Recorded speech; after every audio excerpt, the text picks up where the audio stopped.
जैसे मान लो बच्चों, अगर ये थीटा एंगल बना के आया है तो ये थीटा ही एंगल बना के वापस चला जाए। इसका मतलब हुआ कि angle M P O equal है एंगल एम पी आई के एंड विच इज कितना बच्चों है, और ये जो प्रिंसिपल एक्सिस है ये एक दूसरे के पैरेलल है, और ये वाला लाइन दोनों को इंटरसेक्ट। हाय बच्चों, कैसे हैं आप सभी। सबसे पहले तो फिजिक्स के इस रेस्क्यू कोर्स में आपका बहुत बहुत स्वागत है। देखिए, लास्ट लेक्चर में हम लोगों ने प्लेन मिरर की कुछ बेसिक प्रॉपर्टीज़ के बारे में देखी थी, जिसमें हमने देखा था कि प्लेन मिरर के केस में ऑब्जेक्ट डिस्टेंस और इमेज डिस्टेंस हमेशा इक्वल होता है, यानी u is equals to V हमेशा होता है। ठीक है, साथ ही साथ प्लेन मिरर जो है वो जितने हाइट का ऑब्जेक्ट होता है ठीक उतना ही हाइट का इमेज फॉर्म करता है। और आज के लेक्चर में हम उन सब चीज़ों को प्रूव करेंगे जिसके बारे में मैंने आपसे पहले भी कहा था और फिर कह रहा हूँ कि ये एग्जाम के पॉइंट ऑफ व्यू से ये प्रूफ इंपॉर्टेंट नहीं है, लेकिन हाँ, अगर आपको जानकारी चाहिए तो आप उसके लिए देखेंगे। ठीक है, अदरवाइज आप चाहें तो स्किप भी कर सकते हैं। तो सबसे पहले हम प्रूव करेंगे u is equals to V, यानी object distance is equals to image distance. ठीक है, तो उसके लिए चलिए एक प्लेन मिरर लेते हैं और ये रहा ऑब्जेक्ट।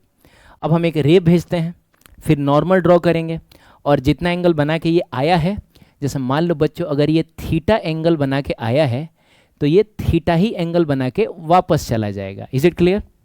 चलिए, अगर एक रे को हम इधर भी भेजें तो यहाँ भी अगर आप नॉर्मल ड्रॉ करेंगे तो ये जितने एंगल पे आया है ठीक उतने ही एंगल पे वापस भी लौट जाएगा।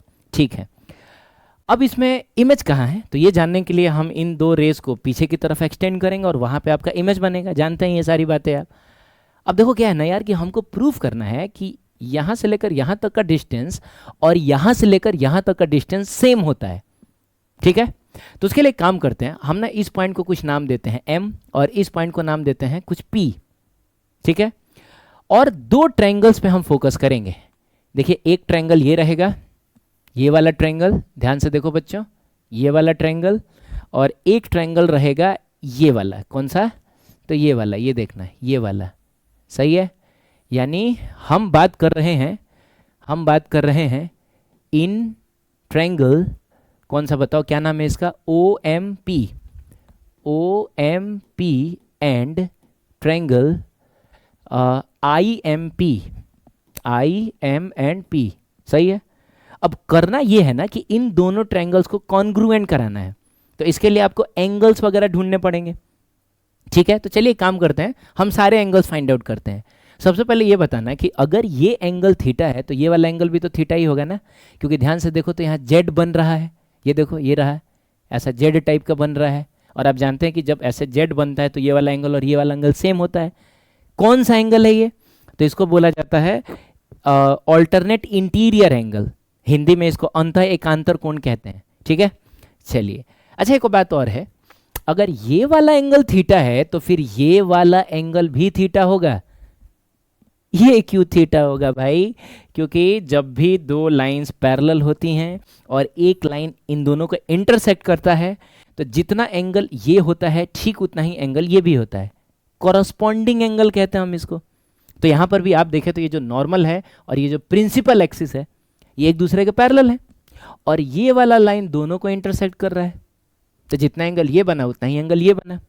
इज इट क्लियर बच्चों। चलिए ठीक है, अब सुनो ध्यान से, कहने का मतलब ये है कि ये वाला जो एंगल है ना, ये वाला, ये कितना है, ये 90 डिग्री, तो ये भी कितना है, 90 डिग्री है। सही है, अच्छा अब देखो ये 90 है और ये थीटा है, तो ये कितना होगा, तो ये हो जाएगा 90 माइनस थीटा। क्यों, क्योंकि इसको और इसको तीनों को ऐड करोगे तो 180 मिलेगा। अब इस 180 में से यही अकेला 90 है, यानी इन दोनों को मिल के 90 होना पड़ेगा। तो जैसे अगर ये 10 डिग्री है तो ये 80 डिग्री होगा, यानी 90 में से 10 घटाओगे, 20 है तो 70 होगा। सही है, यानी थीटा है तो ये 90 माइनस थीटा होगा। सिमिलरली अगर ये 90 है, ये थीटा है, तो ये भी कितना होगा, तो ये 90 माइनस थीटा होगा। अब ध्यान से समझना, इन दोनों ट्रायंगल्स में ये वाला एंगल और ये वाला एंगल तो सेम है ना बच्चों, ध्यान से देखो, ये वाला एंगल और ये वाला एंगल सेम है, यानी हम लोग कह सकते हैं कि एंगल कौन सा बताओ, OMP is equals to angle IMP, है ना बच्चों। OMP और IMP इक्वल है, angle I M P equal, और कितना है भाई, कितना है, तो ऑब्वियसली 90 माइनस थीटा है।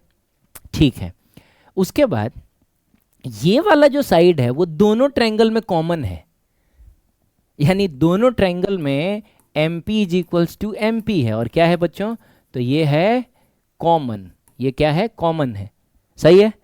उसके बाद देखो ये वाला एंगल 90 तो ये वाला एंगल भी 90, मतलब दोनों ट्रायंगल में ये दोनों एंगल्स भी सेम है। इसका मतलब हुआ कि angle M P O equal है एंगल एम पी आई के एंड विच इज कितना बच्चों, तो 90 डिग्री। अब देखो तुमने एक ए एस ए वाली कॉन्ग्रुएंसी पढ़ी होगी, जिसमें अगर दो कॉरस्पॉन्डिंग एंगल्स सेम हो जाए और उन दोनों एंगल्स के बीच का साइड भी सेम हो जाए तो ट्रायंगल्स कॉन्ग्रुएंट होते हैं, है ना बच्चों। तो आप देखें ध्यान से, ये सेम, ये सेम और ये साइड सेम, तो इसका मतलब हुआ कि ये दोनों ट्रायंगल्स कॉन्ग्रुएंट हैं। तो हम लोग लिख सकते हैं कि triangle O M P congruent है ट्रायंगल आई एम पी के। और कौन सी कॉन्ग्रुएंसी है ये, तो ये है ए एस ए वाली कॉन्ग्रुएंसी, एंगल साइड एंगल वाली कॉन्ग्रुएंसी।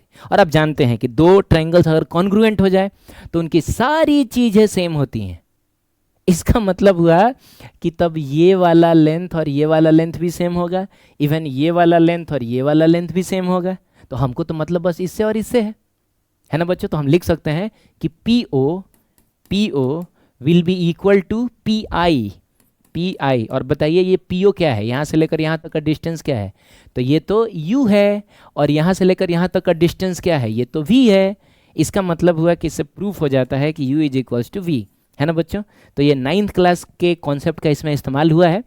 बाकी रे डायग्राम तो वो मतलब रे डायग्राम ही फिजिक्स है, बाकी तो सिंपल मैथमेटिक्स है, ठीक है।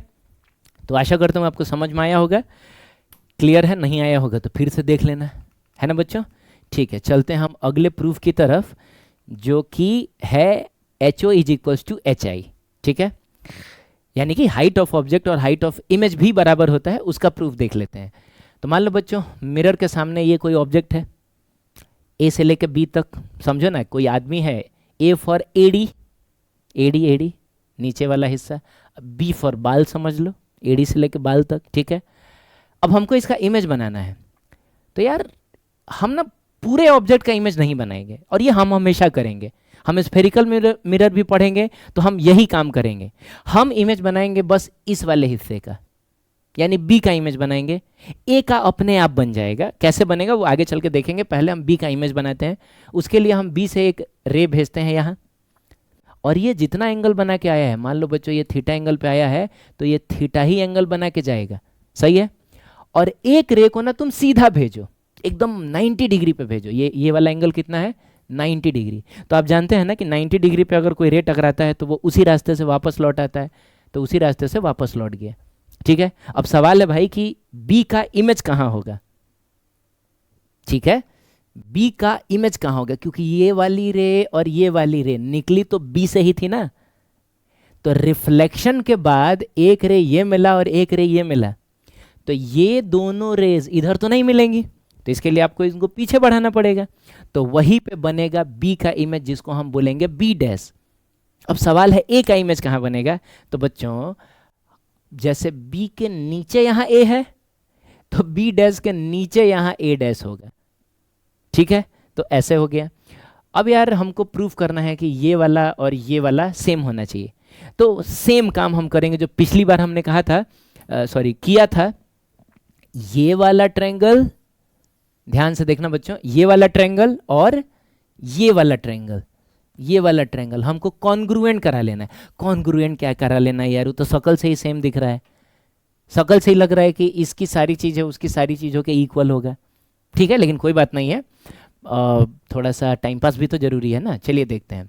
तो यार एक चीज़ तो हमको सीधा सीधा दिख रहा है, बहुत सीधा सीधा दिख रहा है कि ये एंगल अगर थीटा है तो ये वाला एंगल भी कितना होगा, थीटा ही होगा, सही है। अच्छा एक चीज़ और है कि ये वाला डिस्टेंस और ये वाला डिस्टेंस इक्वल है। आप जानते हैं ना कि ये वाला डिस्टेंस अगर x होगा तो ये वाला डिस्टेंस भी x ही होगा। क्यों, क्योंकि ऑब्जेक्ट डिस्टेंस और इमेज डिस्टेंस हमेशा सेम होता है, ठीक है।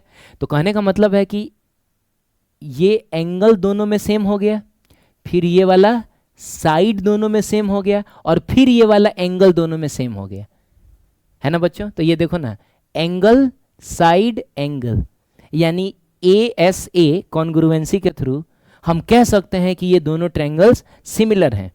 अब पूरा मैं नहीं लिखता हूँ, देख के समझ में आ रहा है ना कि एक एंगल दोनों में सेम, फिर साइड दोनों में सेम, और फिर दूसरा एंगल भी दोनों में सेम। तो हम लोग कह सकते हैं कि बाई कौन सी, ASA वाली कॉन्ग्रुएंसी ट्रायंगल्स AB।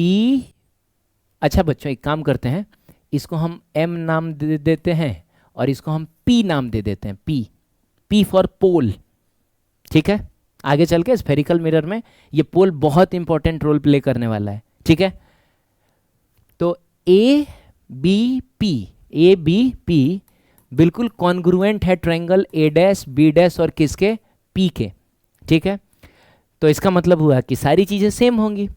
तो ये PA इक्वल, सॉरी बच्चों, AB इक्वल होगा किसके, A', B' के, है ना। इसके कॉरस्पॉन्डिंग यही साइड है ना, तो जितना बड़ा ये होगा उतना ही बड़ा वो होगा, यानी हम लिखेंगे कि AB will be equal to A' and B', ठीक है। और AB क्या है बच्चों, तो जाहिर सी बात है ये हाइट ऑफ ऑब्जेक्ट है और ये हाइट ऑफ इमेज है। It means height of object will be equal to height of image. तो ऐसे सिंपली प्रूफ हो जाता है ये, ठीक है। तो जानकारी के लिए बस था ये। बाकी अगर आपको कोई भी डाउट हो, कुछ भी पूछना हो, तो आप कमेंट कर सकते हैं, ठीक है बच्चों। चलिए मिलते हैं हम नेक्स्ट लेक्चर में, जिसमें हम प्लेन मिरर से रिलेटेड कुछ और बातें करेंगे एडवांस लेवल की। तब तक के लिए थैंक यू सो मच।